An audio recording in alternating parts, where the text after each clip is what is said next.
Welcome back to the Contacts Coaching Podcast. We are joined by one of the OGs of the show, Coach Greg Clink, retired collegiate basketball coach, current keynote speaker, and master of culture building. Coach, thanks for making the time. Thanks for having me. It's great to be back. It's been a while since I've been on the podcast with you. And when you threw that date out, it's amazing that it's been that many years since we've done this and how many years you've been doing this. So well done. I enjoy the podcast and it's great to be back on with you. Yeah, we were just chatting and I was going through the archives in June 2nd, 2021. So almost 4 years ago to the day when we talked. And so as we were figuring out, you had three more seasons after that interview, and then you retired, and this was the first year out of coaching. What? Take us back a little bit here, Coach. So in those last 3 years, like what's happened? Yeah, no, it was great. We came back from that COVID year. I think that you and I were talking during the kind of the end of that COVID season where a lot of us didn't have a season. And that was the case for Chico State and our conference. We didn't play. And so we came back that next year during the 21-22 season and was fortunate to keep a good nucleus around. And we won the West Region Championship that year, went to the Elite Eight, had one of the best teams I've ever coached, one of the greatest experiences in terms of, you talk about culture, just a great group of guys bought in from top to bottom, a phenomenal run. The next year, we were down a little bit, made the playoffs, but had another great group of guys. And then my last year of coaching, we made the NCAA tournament, lost in the second round to one of my former assistant coaches, Gus Arginal, but just had a great experience. And then this was the first year that I haven't coached, which it's been great. It's been kind of everything that I thought it would be. A lot about the profession that I miss, especially the relationships with the student athletes, the relationships with the coaches that I worked with. That's the part I do miss, but the rest of it has been fun. It's been nice to challenge myself with something new. From a leadership standpoint, what has it been like? Obviously, losing to Gus, frustrating, but at the same time, there's got to be a little bit of celebration and accomplishment in that he's now in the position he is, going to be the Riverside head coach next year, or even when you retired this year and Kevin was able to have a great year. Can you talk a little bit about what it's like to sit back and reflect on the impact you may or may not have had in paying it forward from like when we cut our teeth at the beginning from Bob and the other people we've learned from, and now you get to watch the next generation that you've set up for success? I'd love to get your take as a more experienced professional of seeing Yeah. these younger guys go through. No, it's been awesome. And you're talking, when you say reflection, like that's what this year's really been. It's been a year of reflection. And I have been so fortunate to have had so many great assistant coaches. Many of them have gone on to just outstanding careers. We mentioned Gus and what he has done with his career, and now just taking over the UC Riverside job. Lucas Gabriel, highly successful head coach out of Bellevue University. Chris Cobb up in Montana, just a phenomenal teacher and coach. Mark Darnell, head coach at William Jessup. And I'm not going to name all of them, but I've just been fortunate to be around great people and guys that have gone on to do really great things with their coaching careers. Kevin Metter, who was my assistant, who took over the Chico State program this year and then got the job for real. I'm so proud of him and so proud of what he did with the group this season. He was put in a very difficult situation, me retiring right before the season ended. And part of the timing with that was to really help him get his foot in the door with that job too. So he and I have been talking about that for a while. So it wasn't just sprung on him, but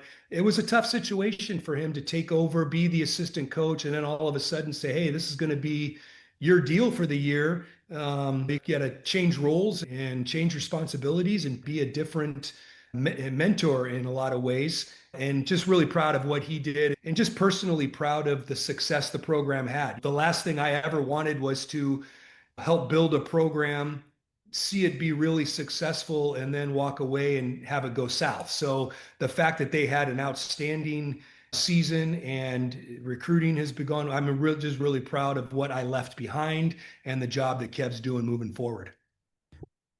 Yeah, I figured that would be your answer. and we obviously didn't pre-plan this, but when you mentioned Gus, I was like, you know what? You're actually in another situation as well where you've seeded some professional careers. And it's always interesting, right? Is what does our tree look like? And one of my former players is our boys coach now. And it's just been a cool experience to watch our people grow into It whatever is. coming next. It is so cool. Like Gus, I coached Gus for 4 years at UC Davis. I married him and his wife. I performed them. He's one of my best friends. So just to see the success he's had in his coaching career, what he's done as an assistant coach, what he's done as a head coach, it just makes me feel really good. And you could go all down the line. I talked about Chris and Mark and Lucas, just phenomenal people. And if I've done anything right, I like to think that I had a little bit of influence on them. But if I've done anything right, is I've surrounded myself with great guys. We all grow up in coaching and we're never a perfect product. We're never a finished product. And so we're constantly learning on the way and polishing our weaknesses along the way. But what I did to be able to surround myself with great people, hard workers, honest, high character mentors. If I'm patting myself on the back for anything, it's that I've done a great job of finding people that complement me really well and that are just great guys to work with. So I'm really proud of them, all of them. And there's a lot of those coaches that I have worked with that I didn't mention, but just doing phenomenal things. So I'm really proud of the coaching tree that has been around me. It's been great. No, I love that. And let's not forget Jay Flo because he'll probably be mad that we didn't mention him. So, Jay, Well, we didn't Jay, forget I never about you, coached brother. with Jay. He's one of the great players, student athletes and again, you talk about if you've done anything right, you've surrounded yourself with really great people. And I did that, and our staff did that through recruiting. Recruiting really great. I always say, if anybody's ever asked me, my recruiting philosophy was always to recruit really good players that are great people, right? Not great player. We're not going to get great players all the time at the Division II level, but we can get really good players that are great people. And Jay obviously is one of many that we had the honor of coaching. No doubt. One of one. All right. So, going back to the end of the coaching career, let's look at what do you think changed when you came back from COVID and we last talked, and some things that maybe didn't fit anymore that you had to shift on, and then you, let's call it, walked away just as the modern transfer mess was taking root. Yeah. Talk a little bit about how Well, things have shifted and what you changed and what you were able to hold on to and what you just couldn't. yeah, I look back, I coached for 30 years, and the business, like any business, evolves over time, right? It evolves with different strategies, it evolves with technology, it evolves through rules, whether that's rules of your game, rules, NCAA rules. Obviously, the NCAA rules with the transfer portal and the NIL have changed the sport and college athletics dramatically in the last few years. But as a coach, like the last 2, 3 years dealing with transfer portal and NIL and all that, I had to evolve. And I'll be honest and say that's one thing about the profession that I don't miss. There's a lot I do miss in terms of I mentioned I miss the student athletes. I miss the coaches that I worked with. I loved coaching practice. I miss that to some extent. I don't miss recruiting. I don't miss fundraising. I don't miss the transfer portal. I don't miss any of that. I do think that there were some things that needed to be changed with college athletics to give student athletes more freedom in terms of making changes if they wanted to make changes. But the way it is now, it's almost like you're doing something wrong if you're not going in the transfer portal at the end of the year. And that for me is hard to see. But in terms of why I retired, and you and I have talked about this, but my youngest son is a freshman at Cal Poly on the wrestling team. And I basically went 4 years when he was in college because wrestling and basketball seasons were the same of really not being able to be a part of his wrestling career. And I can remember, I think it was one of our game days last December, my last season of coaching. And I was just sitting on the couch with my wife and I think she was off to the state tournament the next day, something that I never got to see. And I just said, there's an emptiness in me not being able to be a part of Ryan's athletic career. And we can change that. So this was a conversation that she and I had many times, and she was super supportive of it. So that really, it was a family decision for me to walk away. I will admit though, the last couple years of my coaching career, it wasn't the same excitement that I had when I took this program over 17 years ago. And I never wanted it to be a situation where I was hanging on for a check. I was hanging on to get one more year into my retirement. I've never chased jobs for money. I've turned down jobs that would have paid me more than I was making here. Yes, I all about supporting myself and my family, but I've never chased jobs for money. And I didn't want it to become a situation where I'm just hanging on because of retirement money or rear or anything like that. So it wasn't a hard decision for me. I was ready.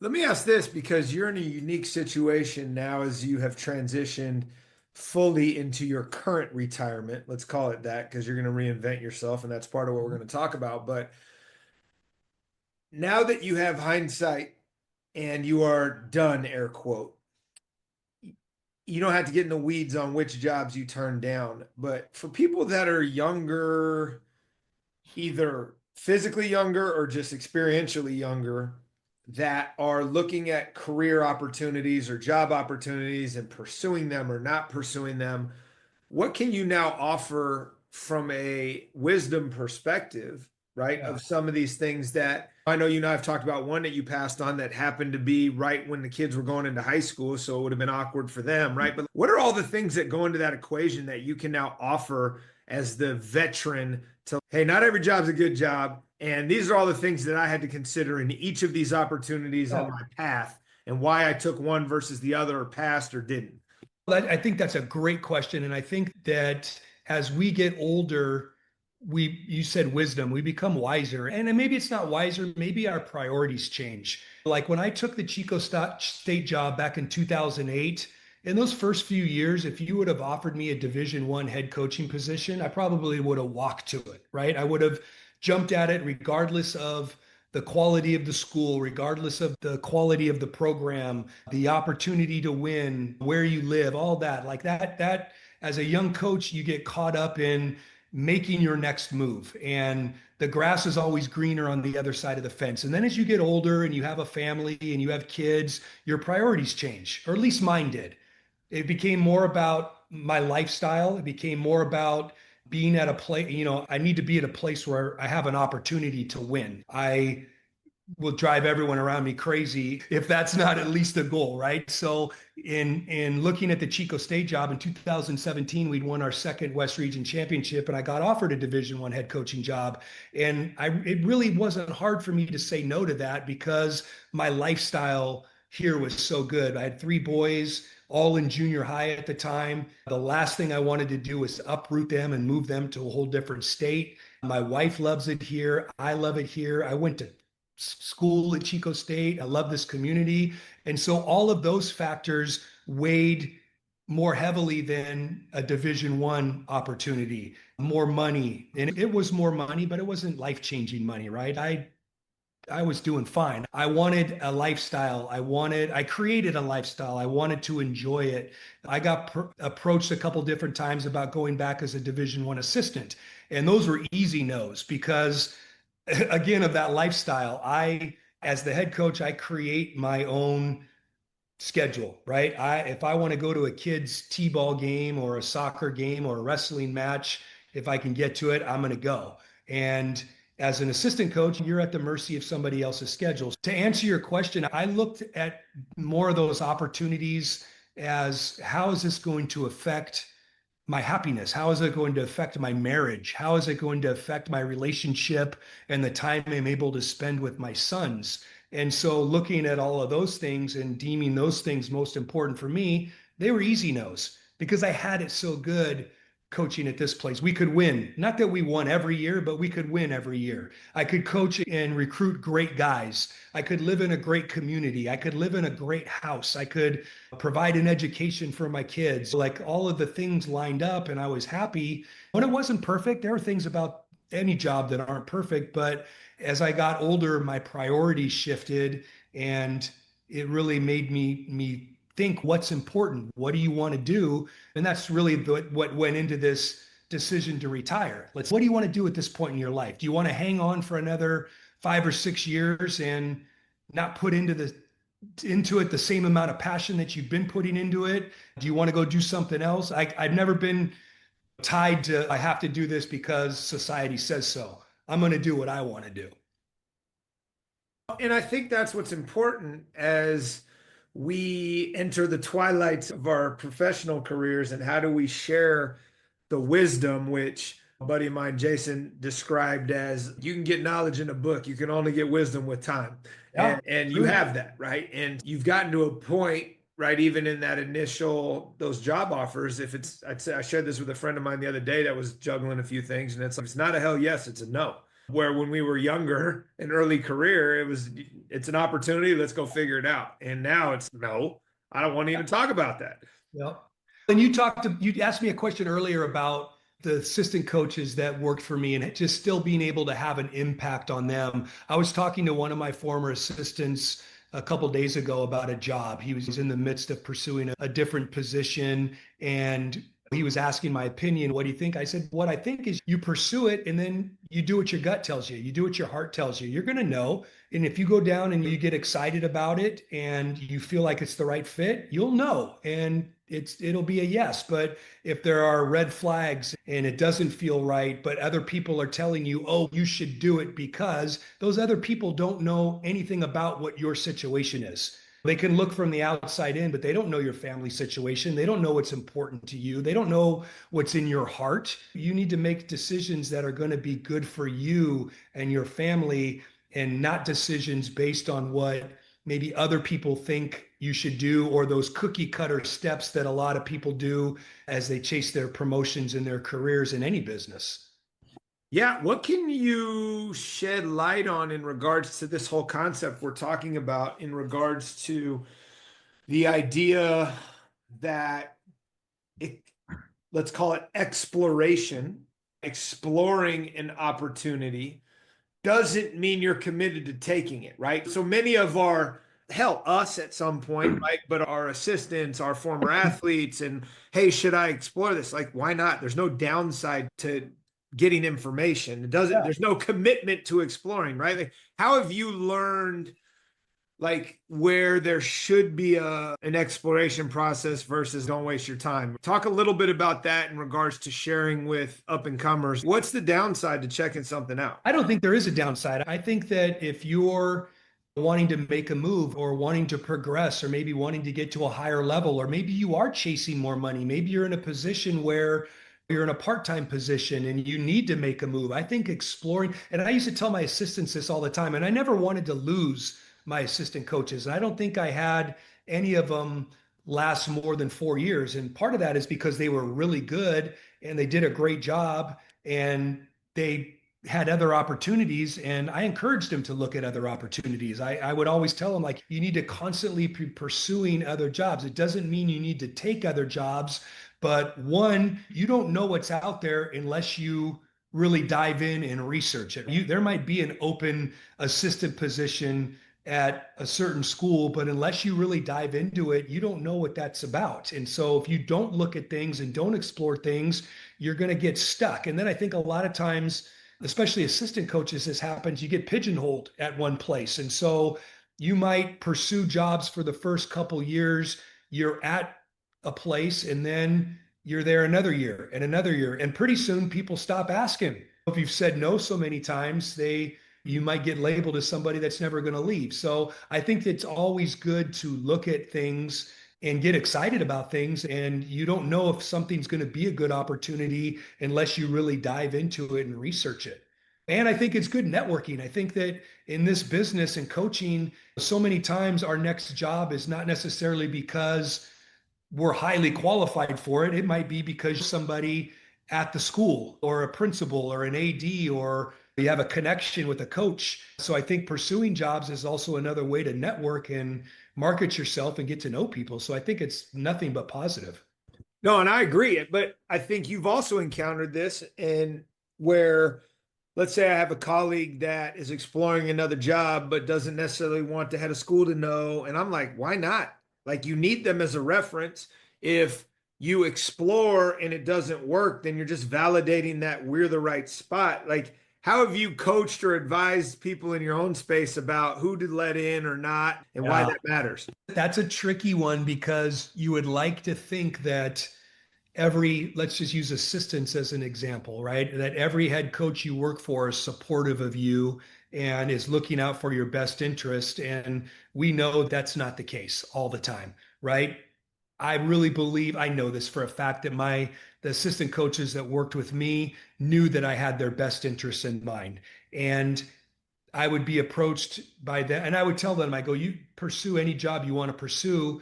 Let me know about it though, because I'll help you and I'll tell you exactly what I think. And there were times when I said, no, that's not a good fit. And either that coach listened and sometimes they didn't listen. I never wanted it to be a situation where I would say something like that and they think that I'm just saying this to keep you around. I'm always going to be honest with you. And we built good enough relationships where they knew that was the fact. But I wanted to know what was going on with them and I wanted to be able to help them, whether that is me making a call for them or advising them or whatever it is. That's how I approached it. Now, as a head coach, but I didn't really pursue jobs while I was the Chico State head coach. I had a couple You different, fielded calls. yeah, I fielded a couple calls and I told my AD about it. And one, I wanted her to know about it. I wanted her to know that one, I'm being upfront with her, but I also felt it was important that she knew that I was in demand. And that helped me with some contract negotiations. And it also, I think you go, yeah, and I had a great relationship with my athletic director. She was amazing. And she was the one that hired me. And that's who I worked for all 17 years that I was at Chico State. So we had a great relationship, but I thought it was good at times that she was reminded how good she had it too. Sounds funny, but no, I think it's important that you share those things with the higher ups. But I also think that in order to do that, you need to have great relationships with the people that are higher ups too, so that you can navigate that and approach that and have them deal with that the right way. And I think that we'll put a pin in this topic because I want to go to something else. But you and I think we're both taught by our previous boss that if you are not growing and moving your assistants and your players on, then we've failed them. Yes, yes. Versus the let me just manipulate all the resources. And so I get that there are some bosses that maybe don't feel that way, but I also know that you and I were coached differently. And Yeah. like I tell my assistants, if you're still here in 10 years, I've failed you. Let's Yeah, make yeah. sure I'm getting you on to the next thing. And I think it would be great if the world worked that way for always. If you're not in that situation, you might want to question why you're in that situation to begin with. Let's go to this transition now from being an active coach, program lead to retirement and how you navigated that one. What were the challenges you faced? A lot of times, especially in athletics, our identities are wrapped up in what we do rather than, hey, I'm Greg Clink and I coach basketball. It's a part, but sometimes it becomes the whole. Can you share a little bit about what the transition was like and losing part of that and Yeah, that's a great question. how you've And reinvented yourself and what you're now on to and what the next step is? yeah, so that's a great question. And I would say that for me, it's unique. I live in a town where the people in this town, a good chunk of people in this town, really support Chico State athletics. We had a huge following with our basketball program. I was here 17 years. I developed so many great relationships with people in town, and so many of them that support Chico State athletics, specifically basketball. So we all have egos, right? And so it's been a little bit different to still be in town but not be the Chico State basketball coach. And I've gotten so much support when people hear why at 53 years old are you retiring from a career that you did for 30 years? Like that usually doesn't work that way. But when I talk about my family and wanting to be a part of my son's college athletic experience and wanting to spend more time with my kids and doing it for those reasons, people get it. Like they get it. And I haven't had one person question it, at least to me. But it is a little bit different going from a job like that where you're wrapped up and it's your identity and you wake up thinking about coaching and you wake up thinking about basketball, and especially during the season, how consumed you get with preparing for that day, preparing for practice, preparing for just working the process of what it goes into to run a successful athletic program. And even in the off season, the recruiting, the camps, and all of that, it's so time consuming and you're so invested. And so it becomes your identity. So to not have that it's different, right? It's different. It's not bad.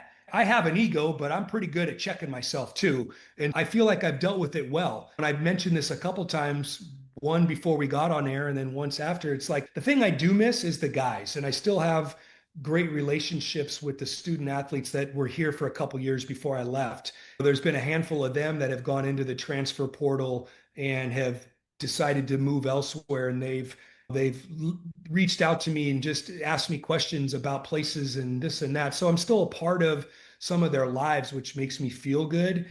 But that's the part that is hard, is you miss that day-to-day relationship building that you have with the student athletes, with the coaches. We had such a great department at Chico State. The other coaches coaching the other teams, we all were on the same hallway, and just the relationships that you have with them every day. Those are the things that I miss. But no regrets. I'm happy. And as I told you before we got on, my wife and I spent the last 4 or 5 months following my son's wrestling program to Reno, to Bakersfield, to San Luis, to the Bay Area.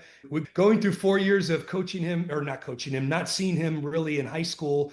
I didn't miss a match this year. As much as I did miss some of the aspects of coaching, the reward was to be able to watch him compete and spend more time with my wife. And you'll laugh at this, Climo. You've known me long enough to know that during basketball seasons, I can get intense and I can get ornery and impatient. And it was Christmas time, and usually we get a few days off for Christmas when during coaching. And then as soon as Christmas is over, my mind goes right back to, okay, who do we have coming up? Practice, blah, blah, blah, blah. She looked at me during Christmas time this year and she said, "You're a different person."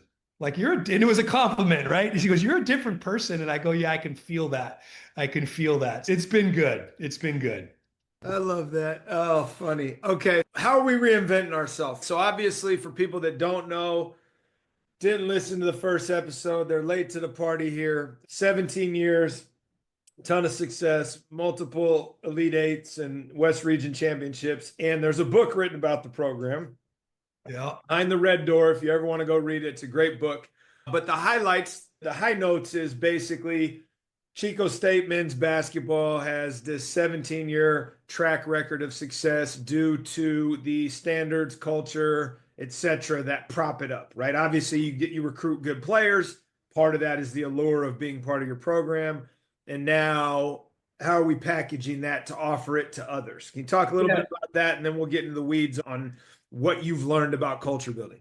Yeah, no. So culture building, team building, leadership, communication, all things that I've spoken on for years. Never trying to seek payment for it until now, but it's something that I've done at coaching clinics. It's something I've done for different organizations, businesses in the community, leadership conferences. So it's something that I've done for years.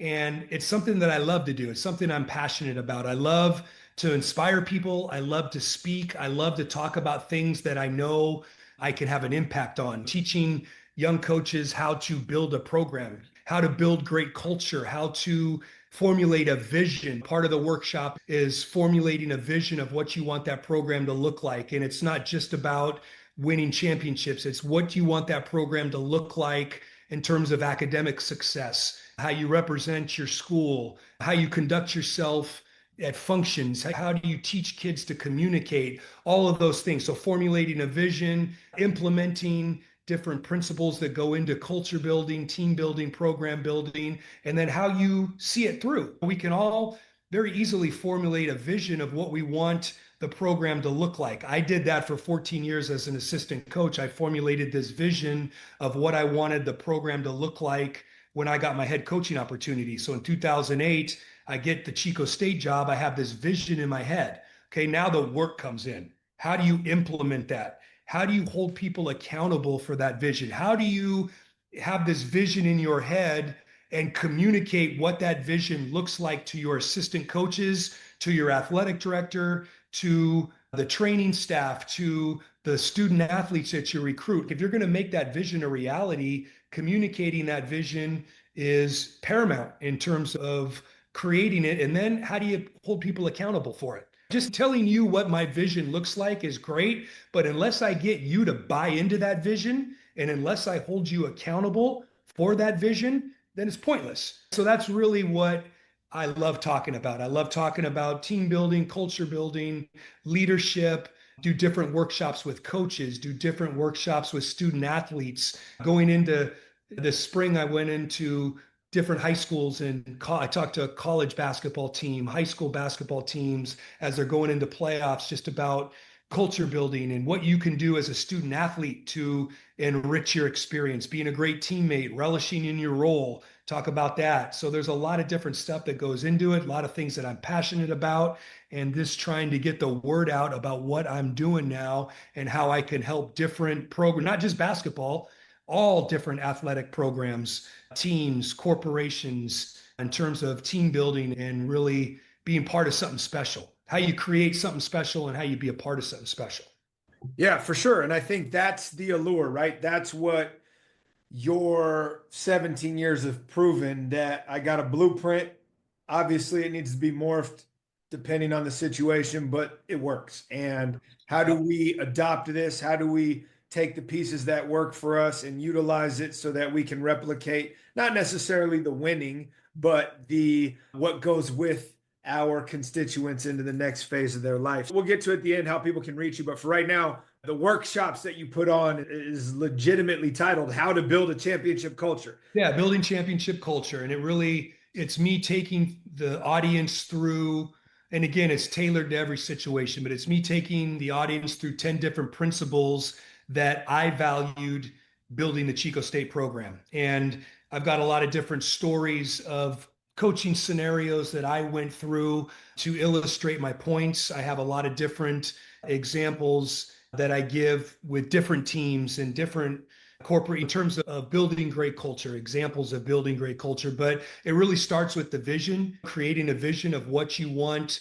your organization to look like, getting the right people on board. That's easier at some places than others, obviously. As a college basketball coach, we go out and handpick people, but wherever you're at, you want to be around great people, right? So we talk about the different characteristics that we look for when we're trying to get the right people on board. We talk about the standards that drive the program. I'm not big on making rules and you have to do this and you have to. We talk about standards and how we operate on a daily basis. Pride in our product. How do you develop pride? We all talk about wanting our athletes or our people that work with us to have pride in the organization, like how we talk about how you create that, right? How you create that. We talk about the daily grind, and that's just our approach every day, just getting a little bit better every day, and how we attack work or how we attack practice or school or whatever it is. And then relishing in our role is a big one. We all have roles.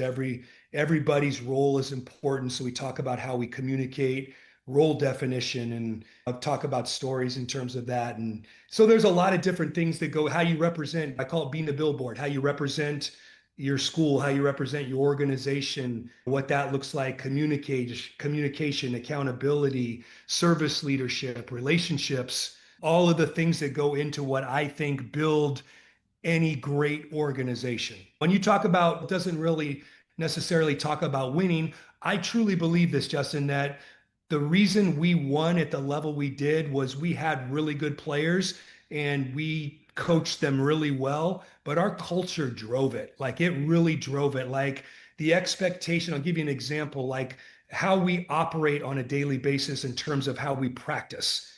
What we do is intense. It was demanding. It was intense. There was a level of aggression and a level of physicality and a level of intensity with which we operated every single day. And that became a standard. And that was one part of when I talk about culture, one part that goes into the culture of the program, but that's how we operated on a daily basis, how we treated each other on a daily basis, how we spoke to each other on a daily, all of that stuff. When you get really good players and really good coaches bought into that type of culture, and it takes off. When it was about sustaining it and finding ways to sharpen the saw and make it better. But that's really the success we had. There was a lot of different things that went into it, but the culture and how we operated on a daily basis was really the reason we were able to sustain our success. Yeah, and obviously I got to be a tertiary part of it, sending you a couple of kids, reading a book, coaching with you early on in life and being able to observe this. And I think anyone would benefit by bringing you into work with their team and their coaches. And what would you say? This is what I wrote down, and tell me what I missed, but the 10 lead bullet points, right? Essentially, vision in people, standards, pride in your product, daily grind, relish and roll, be the billboard, communicate, accountability, service, and relationships. Got Those it. are Yeah. 10. Yep. And what I do is I take the audience through those 10 different points and we talk about each one in detail and how it relates to the other. Take one, for example, like relishing in your role. Like my philosophy is everybody in your program, no matter whether it's a coach, a manager, a trainer, a student athlete, everybody needs a role and every role needs to be relished, right? You need to relish in your role. And some of us have glamorous roles and some of us have not so glamorous roles. And I tell a story about Malik Duffy. Malik Duffy was an All-American that was a senior on our last NCAA West Region Championship team. And he was one of the greatest players I've ever coached, one of the greatest human beings I've ever coached. But he was really talented. And probably during the season, every day he had somebody telling him what a great job he was doing, right? And he was very humble and very gracious. But at the end of practice, he didn't need me to pat him on the back again. And I patted him on the back, but he didn't need that from me.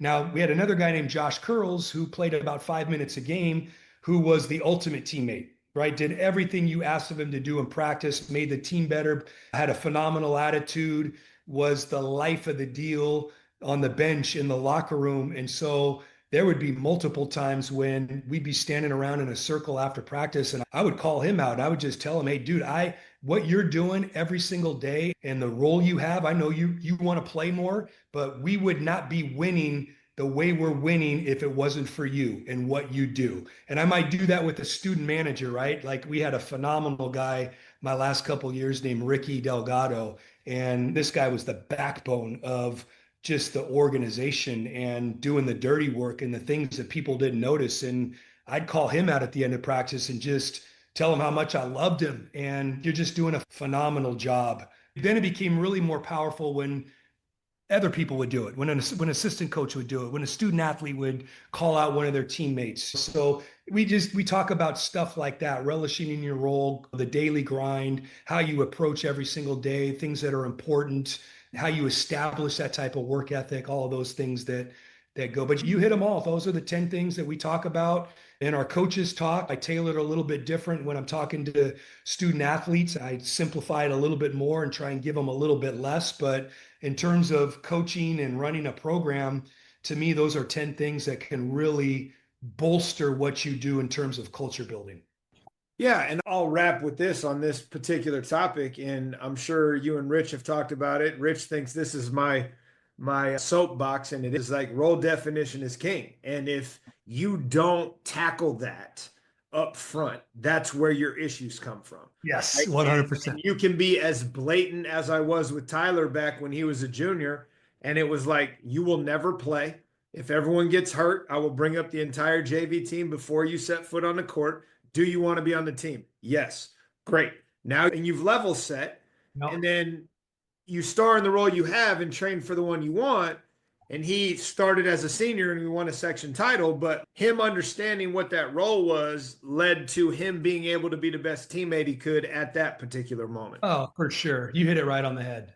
Yeah. Yeah, And I and don't, there's another story in terms of role definition because I think that's paramount. Like you have to have those hard conversations. And I think sometimes, I think young coaches, especially when they first get into that head coaching role, they're timid to have those conversations. And so they inadvertently create more problems for themselves than need be. And when I took over this program in 2008, the program wasn't in great shape. And there were some guys that needed to be removed. elsewhere. Yeah, they needed to go do something else. But there were a handful that had some value. And one of those guys was named Josh Jackson. And Josh was a sophomore. So he's in his second year when I inherited him. And Josh was one of the best defenders I've ever coached at any level, like high level, could guard really 5 different positions, high level defender. But when I got him, Josh, those first couple years didn't play a lot because he wasn't a very good shooter.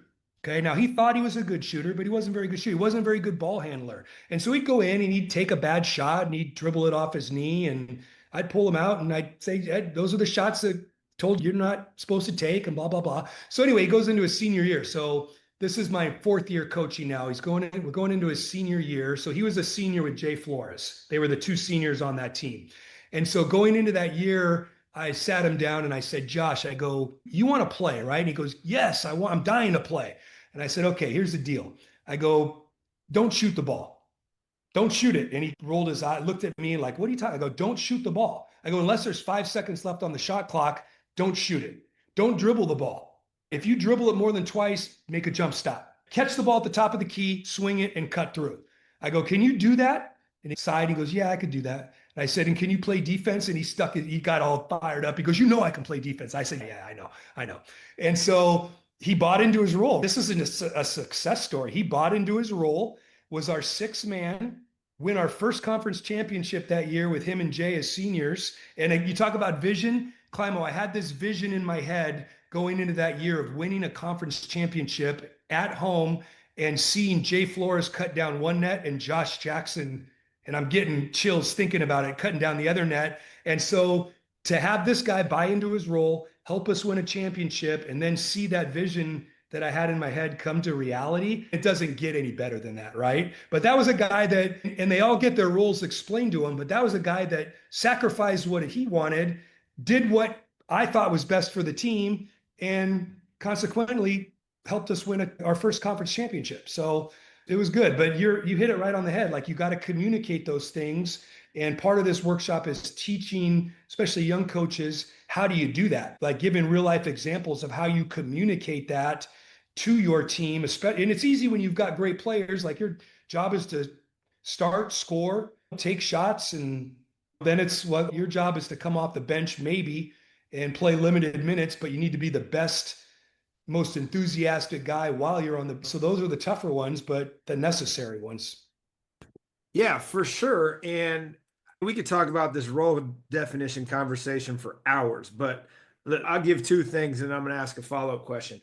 The value of being as clear and boundaried as possible may seem like you're hurting their development, but you're actually empowering them to be great in the area that you've identified that they can excel. It may be different than what they think. And so the feedback is a gift, whether they are ready to receive it or not. And in similar example, I told on Tyler's senior year, we won the section title. I told the best player on the team, I said, I will not run a play for you this entire year. Every time Austin and Will shoot it, that's a pass to you. Go get it. And it was like, okay, cool. Yeah. He's our leading scorer. He's our best dude. But it was ultimately a structural conversation about role definition, which helped the team because he could embrace that. And so I think, again, we could do this for hours, but those conversations, to your point, are super important because it removes the ambiguity and you guys can row the same direction. On that, my follow-up is twofold. Number one, why do you think it's so hard for younger, less experienced coaches to have that conversation? And what advice would you have to give them to make it easier? That's number one. Okay. And then number two, and you can just flow right into this, is outside of role definition, grab maybe one more of this 10 bullet point. That's the low-hangingest fruit to offer. Hey, dive into this and it'll be transformational. Yep.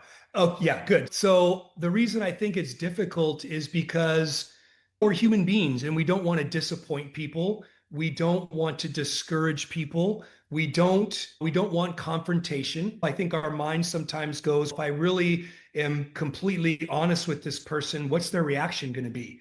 And you fear that, and you fear discouraging somebody, and you don't want to discourage your student athletes. But if you really care about them, you need to be 100% transparent with them, and you need to be honest with them, and you need to have enough respect for them to tell them exactly where they stand. And it doesn't mean that role can't change, right? If you think that your role should be different, I'm open to listening to you, but until you show me that your role should be different, this is going to be your role. And so I think young coaches They're fearful of having those type of conversations because they don't want to discourage people. They don't want to come across as being negative. They don't want to let somebody down, and they don't want to have those type of possible confrontations. Not that it needs to be a confrontational thing. It can be done very compassionately. And that's the way, in my opinion, it should be done with love, right?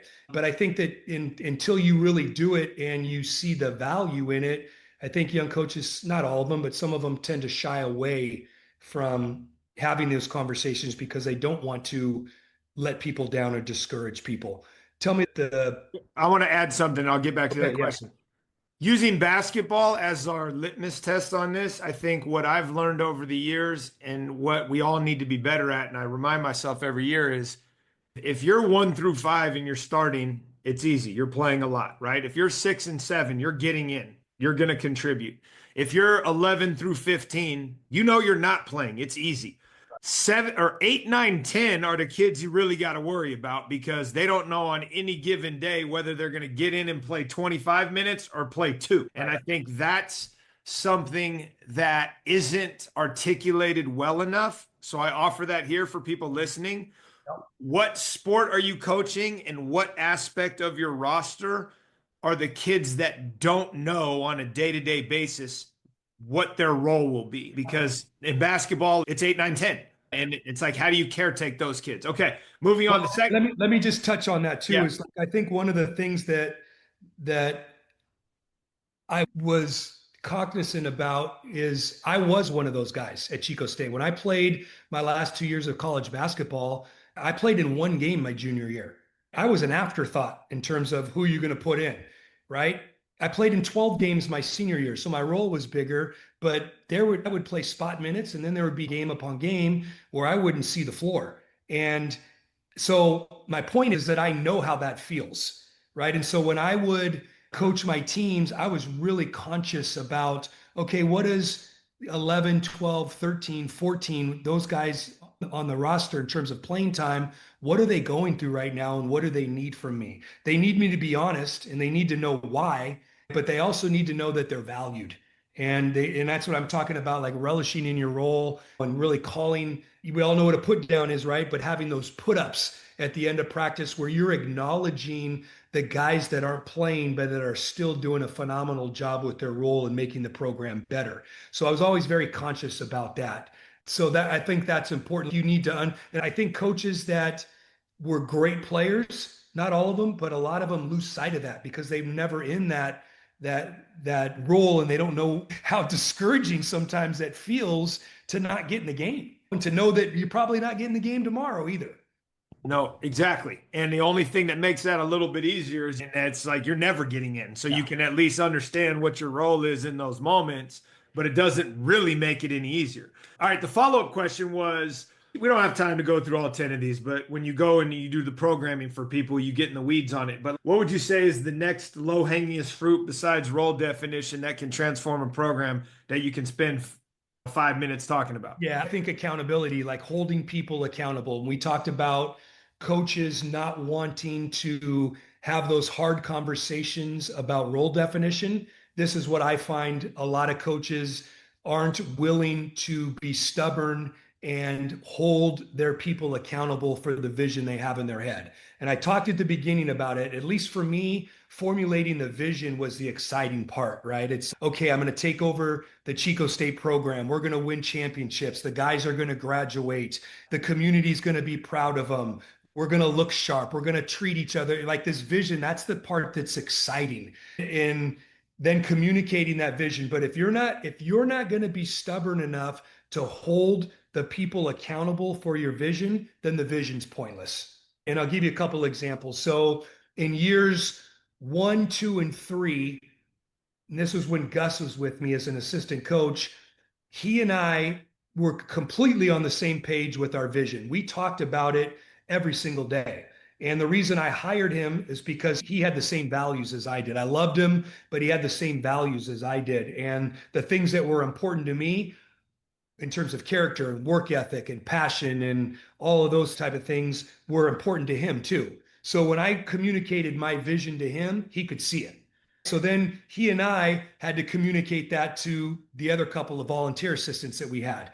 Then we had to communicate that to the student athletes. And that was the hard part, was communicate. We did more coaching on our culture in year one than we did in basketball. We spent more time, and I'll give you an example. If you ever came to one of our basketball practices, if you walked into the gym 10 or 15 minutes before practice, our guys had a plan. Like, there was an expectation that you had a ball handling routine and a shooting routine that you were going to do 10 to 15 minutes before it. So you didn't walk in and start BSing and walking around and joke. Like, when you walk through that red door, like what the book says, through the red door, when you walk through the red door, there was an expectation that you were mentally and physically going to be ready to get after it. And you did that by your pre-practice routine. So we teach that team that first year, that pre-practice routine. You'd walk in the next day and there wouldn't be one guy on task. So it was, okay, let's walk in the gym and let's get after these guys right now and let's get them on task. The next day you'd walk in, you'd have 3 guys on tasks. So it's like, all right, let's put the hard hat on again and let's go after these guys until we get all of them on task. And then the next day, all of them on task. And then it's over and over again. And then after about a week, I didn't have to coach the pre-practice routine anymore, because I had my ways of getting my point across. Some of them were nice. Others were, okay, I'm putting my foot down. This is the 3rd time I've told you to do this.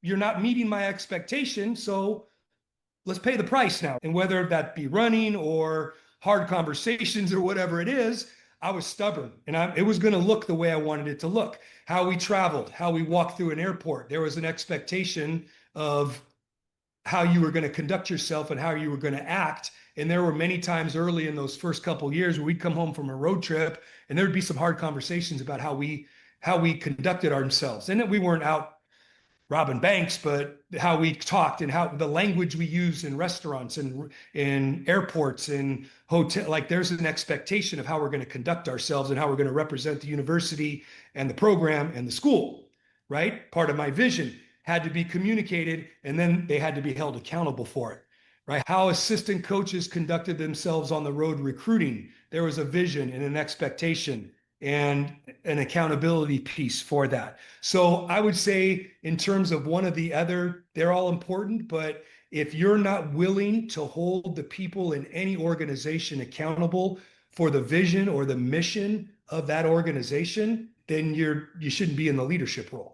Right. And those are hard. It's like the role definition deal. Those are hard conversations to have sometimes, but they're necessary conversations. And then once you get it going, the beautiful part of it, and you know this because you've been in a place for so long and your culture's great, but those first parts of the year when you have the new students there, the new student athletes, and they walk into the gym and they don't know what to do, very rarely in those last 10 years did I ever have to say anything. One of the guys that grew up in the program would put their arm around them, walk them to the end of the gym and back, and say, here's how we do this. Here's how we work in the weight room. I'm going to teach you how to do a power clean, but here's how we conduct ourselves in the weight room.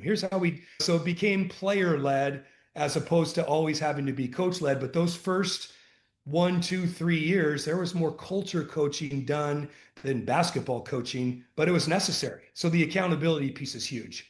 Yeah, and it's the old what you permit, you promote type deal. So if you're going to put something down as this is part of my vision and you're not going to hold the standard that you've set, like, you're just spinning your wheels and doing more harm than good. No, so I love that as an example. And there's 8 more lessons to learn for any of you wanting to get the expert in culture to come build it. And I say that tongue in cheek, busting your chops a little bit, but also, like, culture is such a buzzword and meaningless Yes. until there's a process to talk about it. And I think you've captured that. And I think people would benefit tremendously by being able to have some one-on-one FaceTime with you or with their program, and whatever we can do to help steer them your direction, let us know. So how can people get in touch with you? Obviously, we'll put the links in the show notes, but specifically, what's the best way to get a hold of you? What's the best way to get some of your time, right? Giving Yeah, you no, tired. yep. My email is info@gregclink.com. And my website is gregclink.com. There's a lot of information in terms of how you can get in touch with me there. But I'm like I'm talked about with you before we got on air. This is stuff I'm passionate about. So yes, I am there is a charge to it, but the reason I'm doing this is because I'm passionate about it. I love talking about it. And you're right, culture is a buzzword, but every organization has culture. It can be great culture, championship level culture, or it's going to be bad culture or average culture. So I feel that my strength is to be able to talk to people, coaches, athletic directors, leaders about just my experience in terms of, because I've studied it. And like you talked about this podcast being a study in leadership for you, my 30 years of coaching in the last 17 years at Chico State, really implementing the culture that we thrived on is stuff that I love speaking about. So info@gregclink.com is my email. Gregclink.com is my website.